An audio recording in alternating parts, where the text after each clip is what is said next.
ಗೌರಿಬಿದನೂರು ನಗರದ ಸಮೀಪದ ಮರಳೂರು ಕ್ರಾಸ್ ಬಳಿ ಓಮಿನಿ ಮತ್ತು ಬೈಕ್ ಡಿಕ್ಕಿಯಾಗಿ ಇಬ್ಬರು ಬೈಕ್ ಸವಾರರು ಸ್ಥಳದಲ್ಲೇ ಮೃತಪಟ್ಟಿರುವ ಘಟನೆ ಇಂದು ನಡೆದಿದ್ದು, ಅಪಘಾತ ಮಾಡಿದ ಕಾರು ಚಾಲಕ ಸ್ಥಳದಿಂದ ಪರಾರಿಯಾಗಿದ್ದಾನೆ.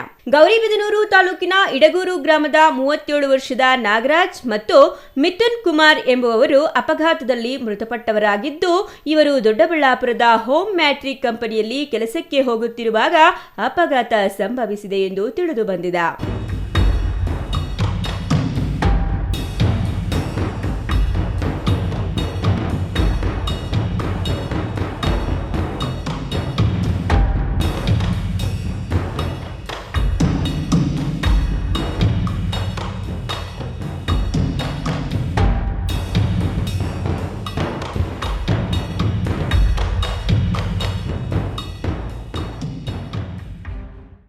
ನಮ್ಮ ರಾಜು ಅವರು ಇಡಗೂರಿಂದ ಬರ್ತಾ ಇರ್ಬೇಕಾದ್ರೆ ಗೌರಿಬಿದನೂರಿಂದ ಓಮಿನಿ ಕಾರ್ ಬಂದಿದೆ.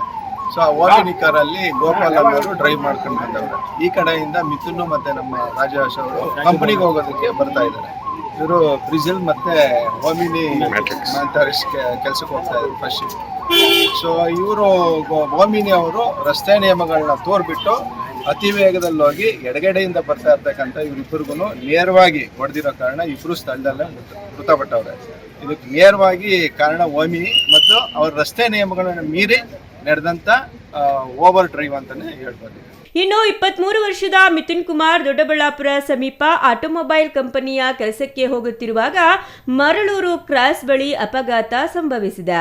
ನಾಗರಾಜ್ ಮತ್ತು ಮಿಥುನ್ ಕುಮಾರ್ ಇಡಗೂರಿನ ನಿವಾಸಿಗಳಾಗಿದ್ದು, ಇಬ್ಬರು ಒಂದೇ ಬೈಕ್ನಲ್ಲಿ ದೊಡ್ಡಬಳ್ಳಾಪುರಕ್ಕೆ ಬೆಳಗಿನ ಜಾವ ಹೋಗುತ್ತಿರುವಾಗ ಎದುರಿನಿಂದ ಬಂದ ಓಮಿನಿ ಡಿಕ್ಕಿಯಾಗಿ ಬೈಕ್ ಸವಾರರಿಬ್ಬರು ಸ್ಥಳದಲ್ಲಿಯೇ ಮೃತಪಟ್ಟಿದ್ದಾರೆ. ಸ್ಥಳಕ್ಕೆ ಆಗಮಿಸಿದ ಪೊಲೀಸ್ ಅಧಿಕಾರಿಗಳು ಪ್ರಕರಣ ದಾಖಲಿಸಿಕೊಂಡು ಮೃತರನ್ನ ಗೌರಿಬಿದನೂರು ಸರ್ಕಾರಿ ಸಾರ್ವಜನಿಕ ಆಸ್ಪತ್ರೆಗೆ ಸಾಗಿಸಿದ್ದಾರೆ. Manjunath, CTV news, Gauribidanur.